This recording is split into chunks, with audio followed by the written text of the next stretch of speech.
My name is Mark Lawson. I'm 37. And the line that tilted my whole life onto a new axis came from my wife, Sabrina. Guess he finally overcompensated for something. She said it on our porch, in a voice bright enough to carry to the curb, 3 wine glasses clinking around her like applause, while I eased a 1963 Corvette candy apple red with white hash marks, original 327 small block, and a Muncie 4-speed that still felt cut from granite, into our driveway, and let the idle settle into that old-school thrum you feel in your ribs more than you hear. They laughed the way people laugh when the joke is really about them. I killed the ignition, sat for a breath, ran my hand across a hood that felt like a memory made new, and walked past the quartet without a word to pull a cold beer from the kitchen and stare at my own car through the window like it belonged to a different man. The truth was simple enough to be sharp. I'd worked 2 years of overtime for that machine. Doubles on Saturdays when other crews went home, holidays under portable lights, foreman calls answered at midnight. Every spare dollar funneled into an account with a boring name and no shared password. Because 15-year-old me had put his palm on a 63 at a county show beside my father and never stopped wanting. And because the man who sold it to me heard the way I said, Rochester 4-barrel and solid lifter cam, and decided he'd rather pass a story to somebody who'd keep polishing it than to a checkbook. I could have explained all that. I could have said that the Corvette wasn't a toy, but a promise I kept to a kid who didn't know how many promises adults break. But explanations are currency best spent on people who treat you like someone they want to understand, and Sabrina's recent economy ran on a different tender entirely. We met 8 years ago at a wedding where the DJ took requests, and the champagne was more hope than flavor. Back then, she was a dental hygienist who talked about going back to school, and I was a lead on commercial projects at Barlow Pierce, good with schedules and mud and the kind of chaos a poured slab forgives if you plan right. We got the little brick place with the friendly maple out front. We got married with photos that looked like their frames were grateful. And for a while, our days clicked the way good tools do. Then she decided to focus on home, and maybe a family soon. And though the family stayed a future tense, the spending arrived early and hungry. Designer labels that came with dust bags, furniture sets that promised we'd finally feel like our true selves if we bought the right coffee table, weekend resets to Nashville, or Destin with friends who called their group chat a tribe. I worked more and told myself a kitchen full of good appliances and a closet full of clothes meant I was doing right by my wife. Around year 5, the jokes started. The kind that wear party clothes but carry knives. Little snips about my steel-toe boots by the door, about the dust I coughed out after a day cutting lug walls, about how concrete never washes fully out of your fingernails. At parties, she'd do that chirpy bit. Mark can fix anything. In a tone that turned skill into a punchline, as if the person who organized 10 subcontractors and kept an inspection calendar in his head was just a neighborhood handyman who knew which way to turn a wrench. The Corvette dream was her favorite target. Anytime I mentioned a listing or a number in my spreadsheet sneaking toward possible, she'd roll her eyes and declare that adults save for kitchens, not cars, or that experiences matter more than things, right before booking a little girl's weekend because self-care is a valid expense. I wasn't perfect. Nobody is. I stayed at the site too long some nights because the quiet was honest, in a way social laughter isn't. But I didn't deserve to be turned into stand-up material by someone who spent my checks like they were apologies. 3 weeks before the porch line sting, I rolled by Riverside Park on a lunch break and saw Sabrina on a bench with our neighbor Tyler. His wife, Lauren, was out of town caring for her mother, and the way her hand rested on his knee while his fingers tucked a curl behind her ear didn't look like neighbors. It looked like two people who'd started a sentence they were planning to finish. I didn't slam the horn or blow up the phone or teach the air what shouting sounds like.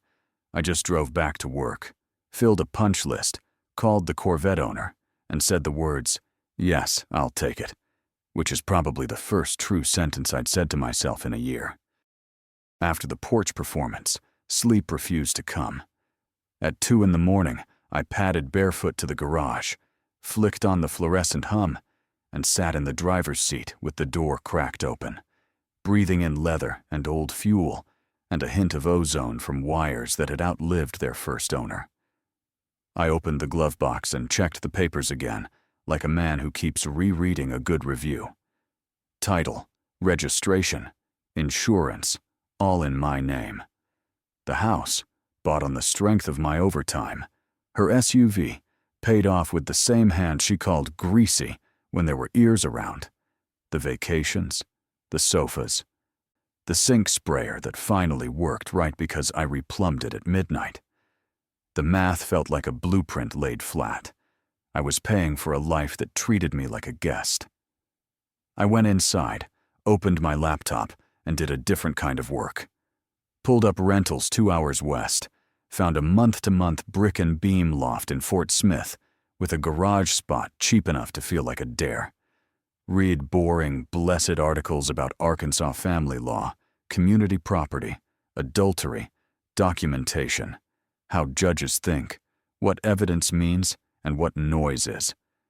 And a checklist started growing in my head that wasn't about framing inspections or delivery windows, but about myself.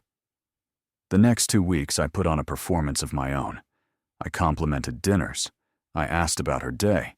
I suggested a weekend in Nashville, like men suggest olive branches.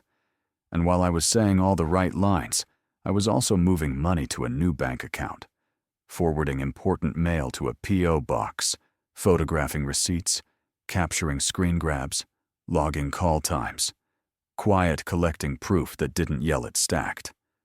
Tyler waved from his driveway, like a man who still thought good fences made good neighbors. I waved back and watered the maple until water darkened the ground. On Thursday, I told my superintendent I was transferring to the Fort Smith office.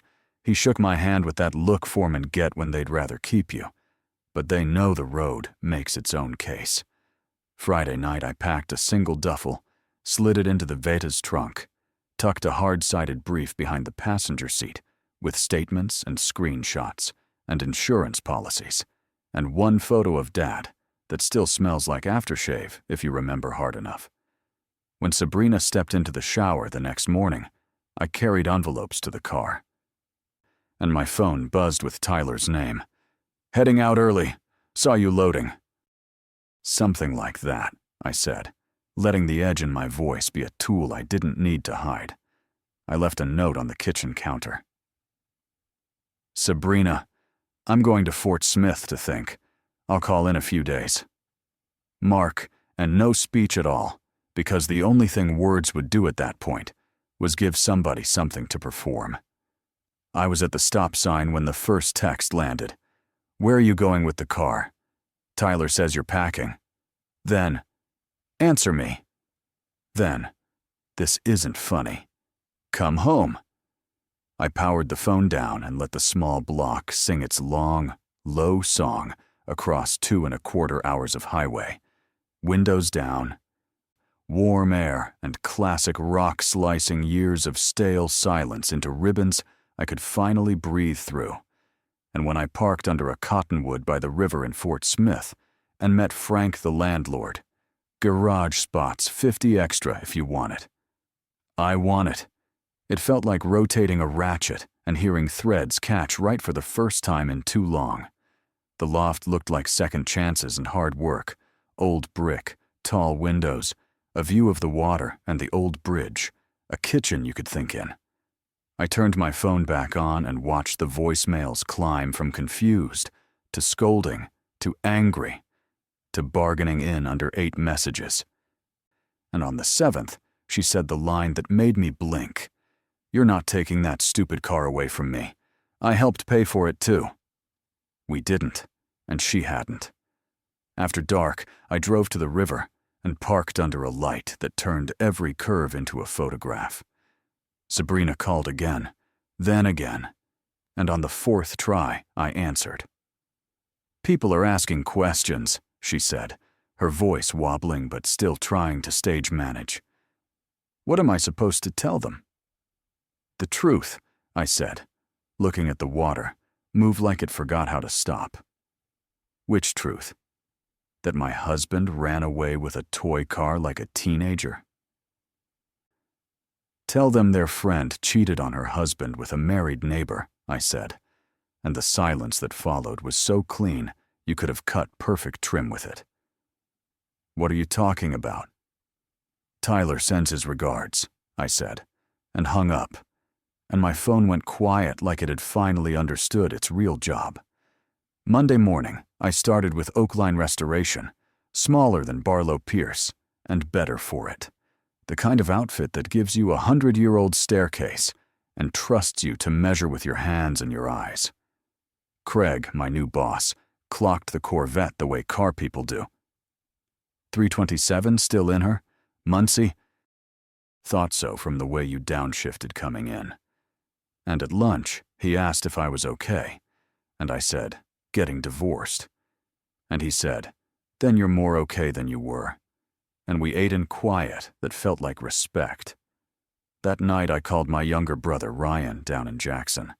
I told him about the bench, the porch, the move, the lawyer I planned to call, the fact that I could breathe again.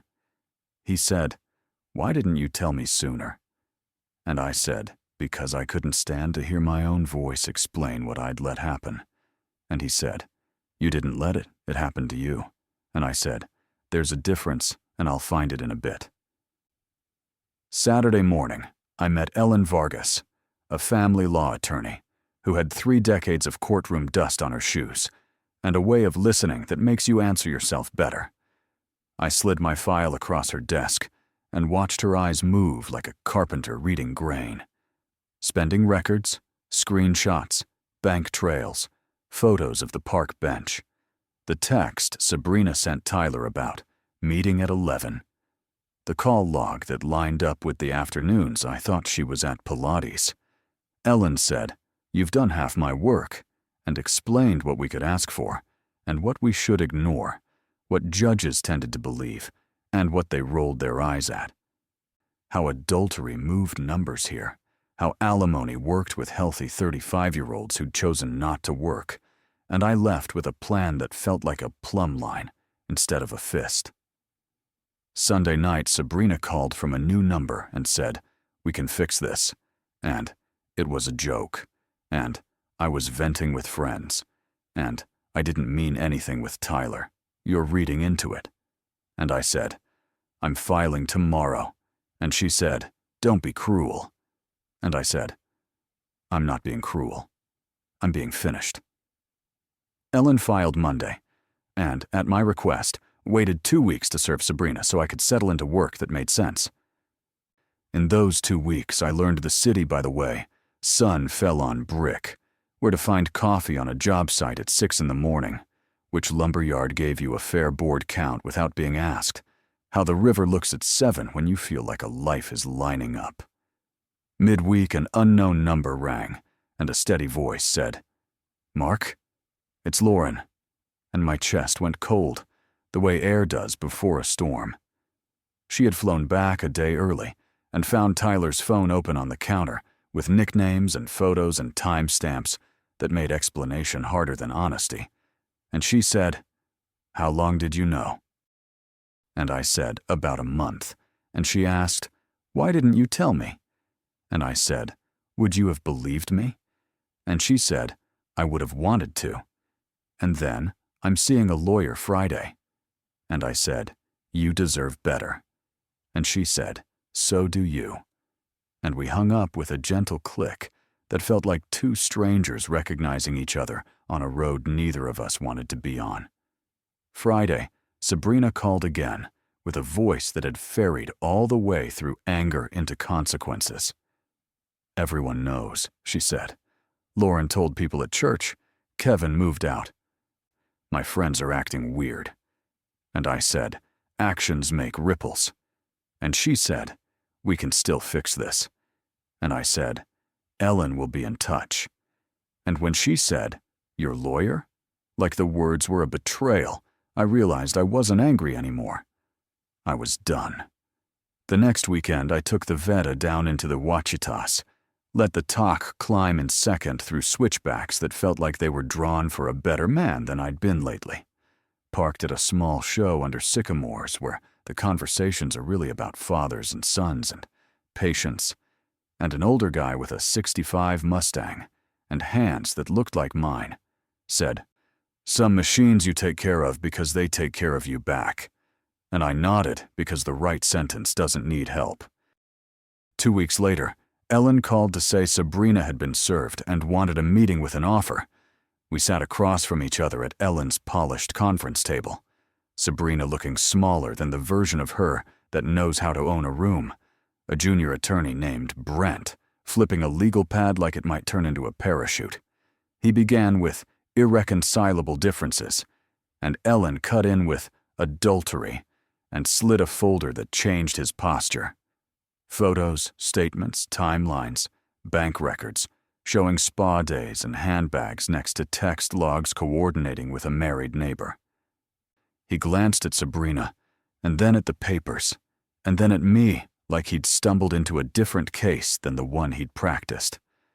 Sabrina lifted her chin and said, I want half of everything. And Ellen folded her hands and said, my client is prepared to be generous. 6 months of transitional support so you can secure employment and housing. After that, nothing. And Sabrina looked at me like her eyes could still write the last chapter. You can't leave me with nothing, she said. And I said, I'm leaving you with what you contributed. And she blinked and said, that's cruel. And I said, that's arithmetic. She cried then. The first real tears I'd seen in years, not the kind that arrive on cue when you want a weekend or a ring. Brent cleared his throat and asked for a recess and came back with a face that knew which way the wind would blow in a courtroom.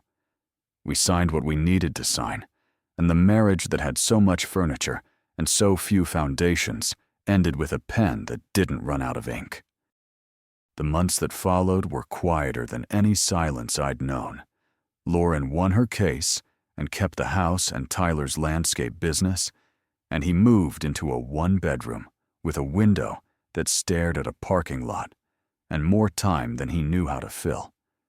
Sabrina moved back to her parents' place outside Nashville and picked up hygiene shifts again, and the friends who'd once clinked glasses on our porch weren't as quick to answer her group texts now that the performance had closed and the reviews had come in. I learned how Fort Smith breathes, where the air tastes like river and where it tastes like hot tar. Which old houses hide knob and tube in their walls, and which ones were lucky enough to be rewired before the wrong summer. Oakline handed me a 1920s mansion with a staircase that had forgotten what sturdy felt like. And when the magazine shoot came and the photographer kept saying, one more like that, Craig clapped my shoulder, the way men do when they say the thing they mean without having to say it. You made something better than you found it. Most evenings, I drive the Corvette down to the river, let the idle tick and the day settle, and watch light walk the water while the engine cools and clicks, and car people stop and say, good year, and original, and who did your paint? And we talk about parts and patience and fathers who taught you to put tools back exactly where you found them. Once, a teenage kid asked if he could take a photo for his dad, and I said sure, and he said thank you, like it was a new word. And I thought about all the ways we pass good things forward. That's how I met Claire, on a Tuesday, under a sky that looked scrubbed. 9th grade English teacher with chalk on her fingers, the kind of laugh that doesn't check the room first, recently divorced from a man who made her feel small when she corrected his grammar. She saw the vet and said, classic lines never run out of arguments, and I said, neither do 9th graders. and we ended up talking 20 minutes by the hood about books and kids, and the quiet work of building things nobody applauds. I didn't tell her everything, and she didn't ask, and that felt like a good foundation instead of a fresh paint job.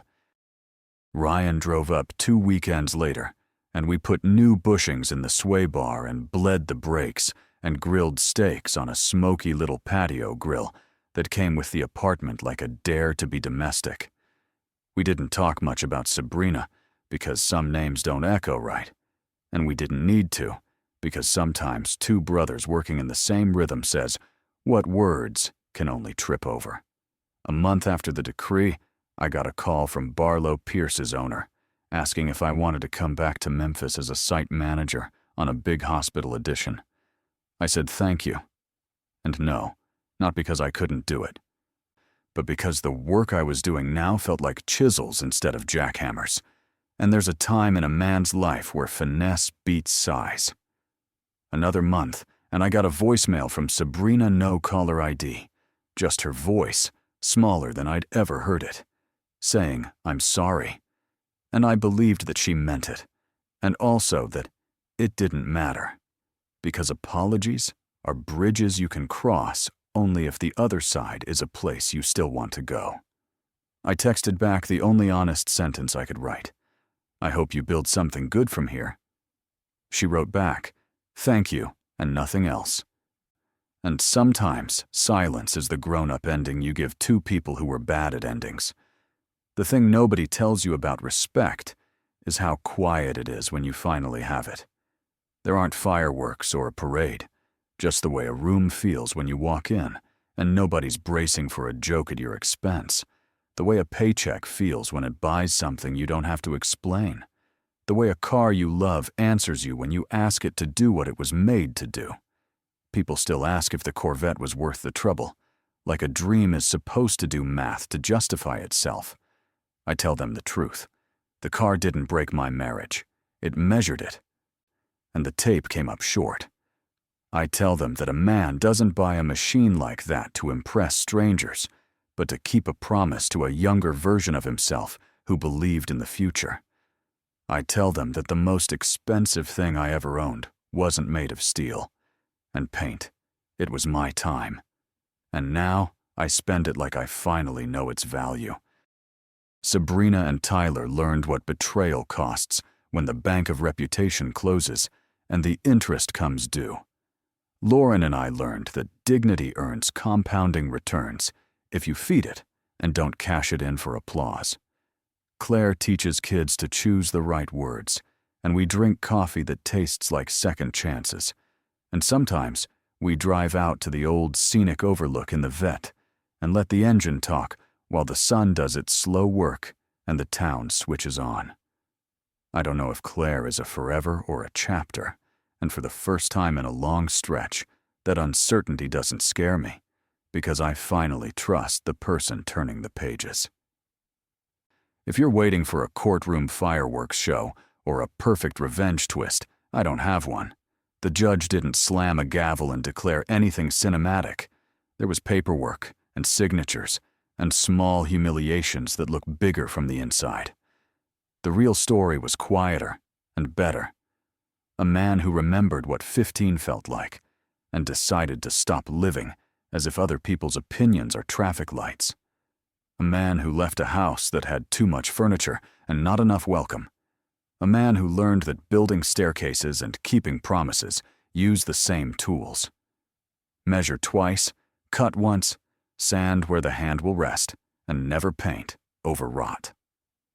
Sometimes I drive past our old street when work takes me to Memphis, and the maple out front looks taller like it chose to grow anyway. I don't pull in. I don't need to. The house belongs to a different story now. My story fits better under tall windows that look at a river or a 2-lane that asks you to keep both hands on the wheel. The Veda fits my hands like a sentence that finally learned where to end. And when I turn the key and the old small block shivers awake, I hear Dad's voice the way engines teach you to listen. Some things you take care of because they take care of you back. And if someone laughs at that, let them. Because laughter is cheap and craftsmanship is forever.